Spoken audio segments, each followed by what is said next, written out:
Gimana? Masalah aku Gimana aku bukan memperjuangkan apa? Memperjuangkan sesuatu yang diperjuangin nggak ngerti. Gimana? ya aku memperjuangkan orang yang aku sayangi, tapi dia nggak apa ya, nggak ngerti kalau perjuangan ini perih. Walaupun aku perih, intinya di sini uang tinggal 50, aku perjuangan yang penting di rumah bahagia, cukup anak suamiku itu. Tapi kan di posisi ini posisi sulit kok kayak gitu.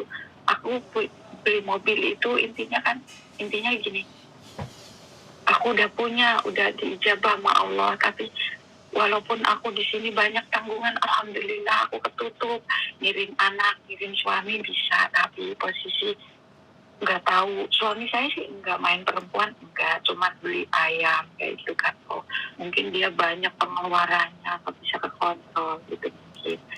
Terus posisi dia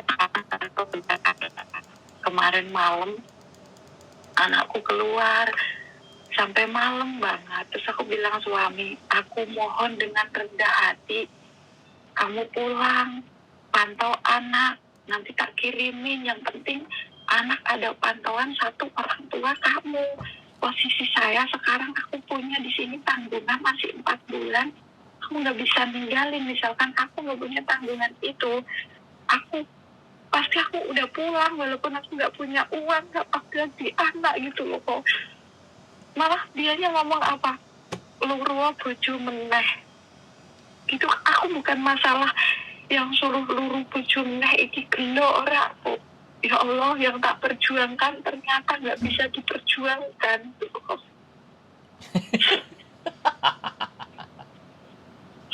Aku diketawain sih kok. Loh. Beneran aku, ya Allah. Sebentar. Ya Allah, kok. Terakhir aku ngomong sama sampean ngerti nggak? Sampean ingat nggak? Ya ingat kok. Hah? Aku ngomong apa? Ya. Sampean masih enggak kok, aku masih yakin, aku masih begini. Iya kan? Sampean ngomong kayak gitu kan? Sampean ingat nggak kita ngomong terakhir? Hah? Ya, aku nggak kuatnya di anakku. Iya, enggak lah, berdoa aja. Kalau yang namanya laki-laki ya, dia juga benar menurut saya. Jadi ya aku yang kerja gitu loh, kamu pulang kan kayak gitu tuh. Iya kok, tapi anakku bilang gini, selama aku habis kontrak, walaupun aku gak di duit apa-apa, aku pak bali, cuman anakku iki saulan ditinggal iki. Wes menurut aku iki gimana ya kok, tanpa pantangannya wong tua, aku gelek duit terus anakku kayak gitu. Aku kerja pun nggak tenang aku. Astagfirullahaladzim. Nah terus piye? Intinya dia tak kon. Ayo mulai anakku ya, aku pengen curhat neng sampean, biasanya sampean kan wong pinter, bisa ngai solusi masukan yang brilian kayak gitu toh. Lu masih kuyu tuh yo. Loh, kan kemarin kan kita juga udah pernah ngomong kan, ada sesuatu yang harus dipertanyakan, ya kan? Terus ya. Sekarang menurut saya kembali lagi, menurut saya yang jelas ya, tugas istri kan ya merawat dan mendidik anak tuh, bener nggak? Iya kok. Nah, ya. Jadi ketika sampean sudah merasa bahwa ya sudah, kalau memang saya harus bertahan demi, ya kan, sekali lagi demi keutuhan apa yang sampean sudah bikin dan sampean sudah buat, ya sudah, habis 4 selesai itu ya sudah pulang gitu, memperbaiki segala sesuatunya di rumah. Kalau sampean tanya aku ya begitu. Kalau sampean berani keluar hari ini ya silahkan, nggak apa-apa keluar hari ini. Ceko, kan aku punya tanggungan yang dulu tak jalanin. Iya aku ngerti Mbak. Sekarang kan hidup sampean kan nggak bisa, kalau hidup kita itu harus selalu dalam pilihan, bener nggak? Nah pilihan sulit dan pilihan benar dan tidak kan saya kemarin udah juga ngomong bahwa kalau sampean sudah memberikan kenyamanan dan enaknya buat anak-anak, tidak mendidik, tidak menunjukkan yang akan terjadi seperti ini gitu loh. Dan sampean sama bapaknya sama suami sampean itu kan ya memang harus benar-benar sinkron dan klop, ya kan. Kalau satunya maksa tetap cari kerjaan, nah satunya juga cari kerjaan, ya terus anak-anak bagaimana? Kan ya seperti itu. Ya makanya aku telepon sampean, posisiku sulit kok. Aku harus habisin kontrak dulu baru aku selesai masalahku di sini tuh sampai Desember loh kok. Maksudnya dia tak kon bertahan sih ning omah sampai Desember. Aku pulang nggak apa-apa, aku nggak bawa uang, kamu yang kerja, aku gantian yang di rumah. Tak kon sabar sih, yang penting anakku kita takkan ono sing mantau siji ngono lho.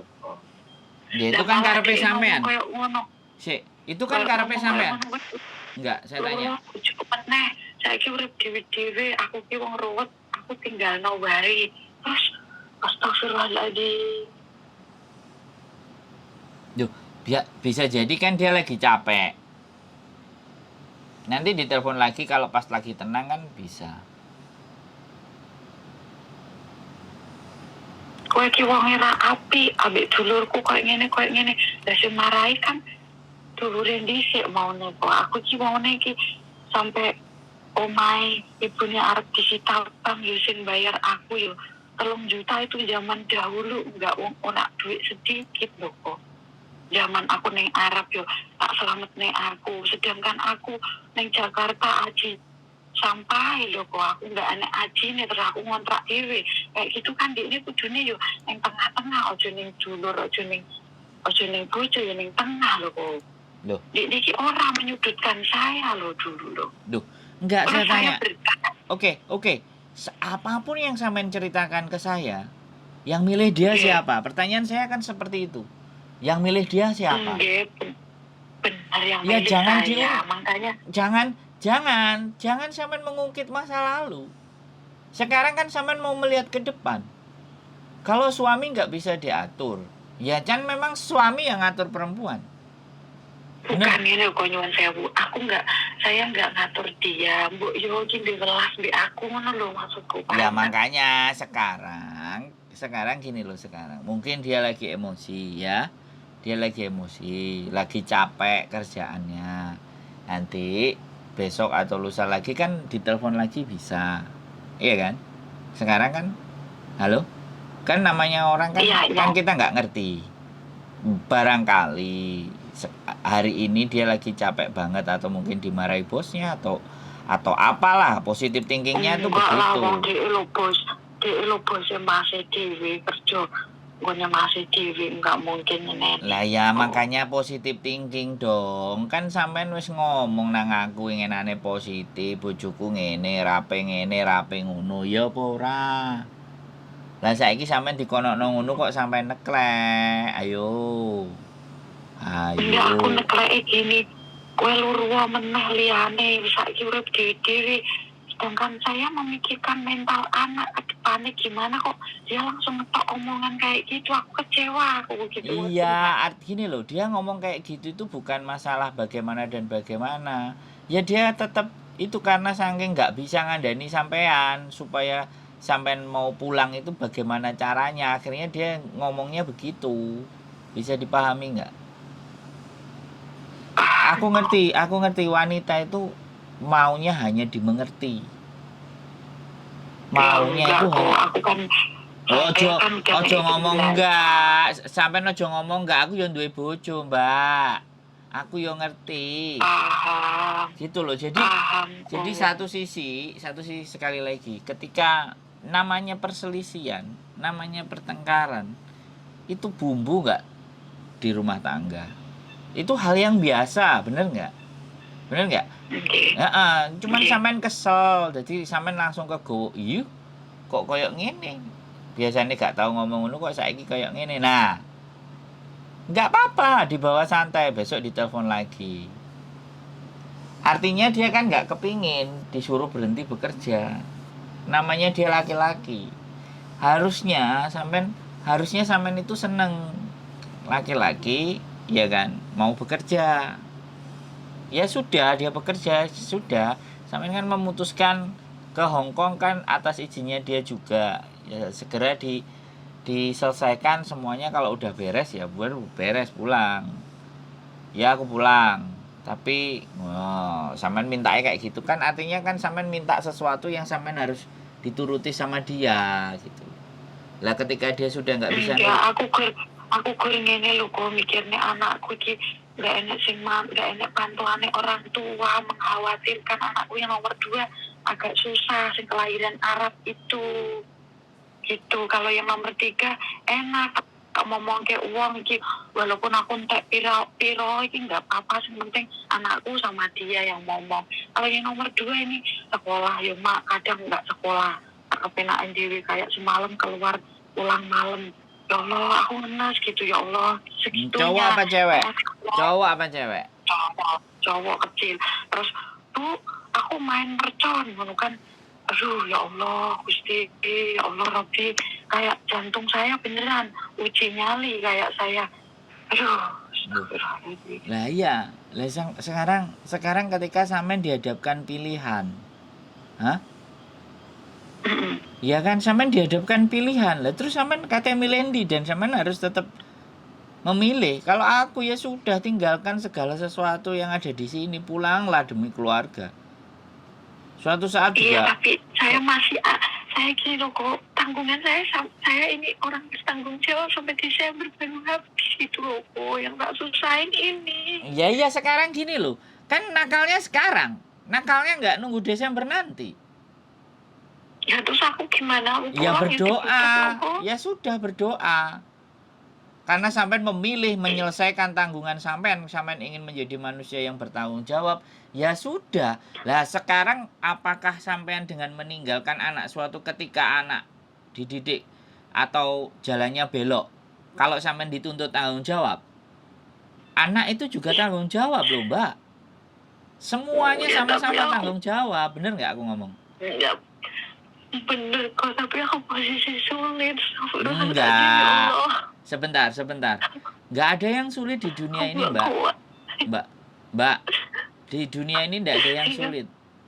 Ya? Hah? Nggak ada yang sulit. Sekarang saya tanya, sampean datang ke Hong Kong, sampean minta doa, dikasih jalan kan sama Gusti Allah? Iya kan?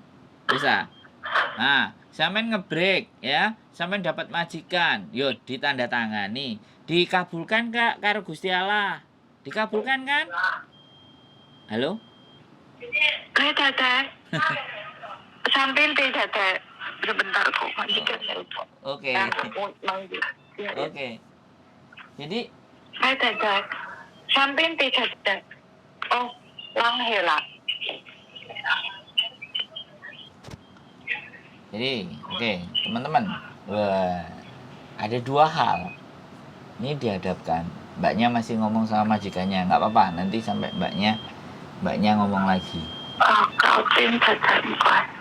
Jadi nggak ada namanya hidup itu tidak punya masalah, itu tidak ada menurut saya.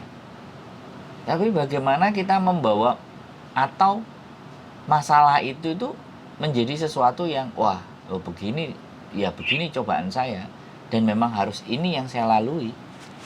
Yang harus kita pikirkan kan itu. Kalau dari dua kondisi. Halo? Udah selesai belum sama Iya. Udah. Jadi sekarang kan sampean dihadapkan 2 tanggung jawab. Anak itu juga tanggung jawab loh. Bener nggak aku ngomong? Bukan cuma tanggungan sampean yang tanggung jawab. Makanya disinilah kenapa pada saat kita di Hong Kong terus berusaha mengejar sesuatu yang kita tidak mampu, tapi akhirnya kita berjuang. Nah sekarang kebentur yang seperti ini, walaupun dengan majikan tidak ada masalah, ya kebenturnya kan di rumah, kan kayak gitu loh. Jadi mungkin satu hal yang aku koreksi ya, ketika sampean sudah mendapatkan yang sampean inginkan, ya kan, sampean tunjukkan ke orang, ya kan, kemudian kita, aku lo punya, aku bisa, ternyata mimpiku sudah tercapai dan sudah terwujud. Ya. Di sisi lain mungkin ada orang yang tersakiti dengan apa yang sampean tulis. Iya kan? Ada orang yang aku pernah Mbak dapat pembelajaran. Jadi aku pernah ikut orang, ya kan?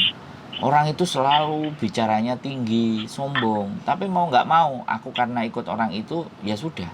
Aku mengingatkan, hidup itu kita yang biasa saja, bos. Aku bilang kayak gitu. Kalau nggak ada, nggak perlu ditunjukkan untuk ada. Kalau memang kenyataannya begini, ya tunjukkan yang seperti ini.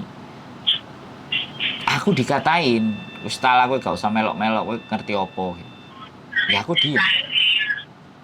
Nah sekarang kondisinya yang bilang, jadi kondisi yang bilangin aku posisinya terjepit, ya posisi yang serba susah, serba sulit,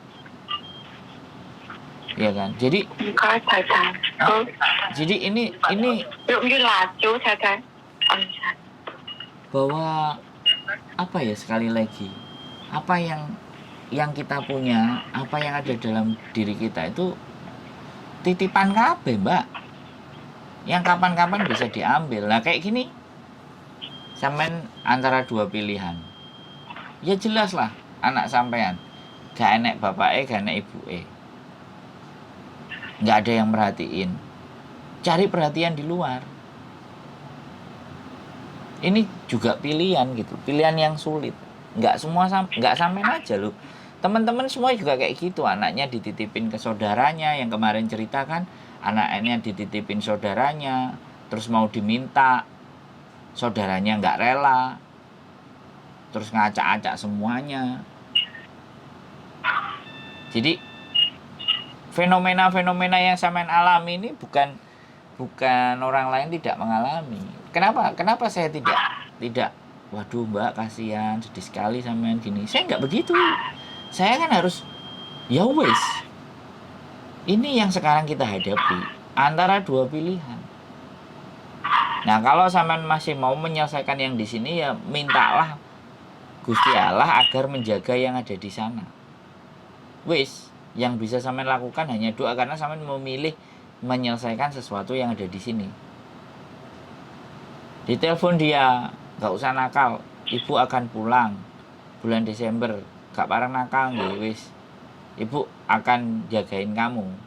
Tapi tolong, aku akan kembali. Jadi sampean harus ngomong dengan hati dengan dia pelan-pelan. Jenenge anak itu kalau diujo sembarang kalir diwehno, sudah. Yang dibutuhkan kan ndak itu. Yang dibutuhkan anak, dia tidak hanya diberi, tapi juga dituturi, yo dijahati, yo dikepuki barang. Ya nggak ada masalah. Kayak zamanku aku kecil itu, ibuku nggak pernah memberikan enaknya sedikit pun. Apapun itu semuanya serba nggak enak. Akhirnya terlatih. Sampean juga kan sama. Mana pernah mendapatkan sesuatu yang enak. Akhirnya sampean berjuang. Sampean strong, sampean kuat. Nah, sampean banyak anak yang banyak teman-teman yang ada di sini. Nek iso aku saiki nyambut gawe nang Hongkong, aja sampai anakku susah. Kan kayak gitu prinsipnya semua. Iya, betul. Lah giliran nggak dikei susah terus kayak gini, yang susah siapa? Ya sampean toh. Iya, aku ngerti itu perasaannya orang tua, tapi kita harus bisa dan mampu menempatkan. Nggak bisa. Aku membaca sebuah pepatah. Bukan, ini cerita orang Amerika. Kakekku mau bekerja, dia berjalan 10 mil. Bapakku harus bekerja menghidupi aku, harus berjalan 5 mil. Kakeknya 10 mil, bapaknya 5 mil, ya. Terus aku bekerja naik Cadillac. Cadillac itu mobil. Terus anakku sekolah aku anterin pakai Mercedes. Terus bilang, cucuku nanti sekolah dia pasti jalan kaki. Jadi dari cerita kakeknya yang jalan 10 mil.